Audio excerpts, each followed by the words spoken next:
السلام عليكم، ازيكم عاملين ايه؟ يا رب تكونوا بخير. كل سنه وانتم طيبين. لو انت بتدور على جارو بولي امريكان بولي من الكلاب المحترمه من المستويات المميزه، خطوط دم معروفه وتقيله، اتفرج على الفيديو ده للاخر واتفرج على الجار واتفرج على المستوى. بس السعر عالي للي يفهم الدم ده ايه، والناس اللي فاهمه امريكان بولي اكيد هتبقى فاهمه بقى انا بتكلم عن ايه. يعني هتتفرج على جارو ما شاء الله، ربنا يبارك لصاحبه.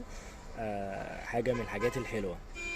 استنوا رأيكم، واللي عايز يعرف السعر او اي حاجة يبعت على الانستا او الواتس. يلا بينا.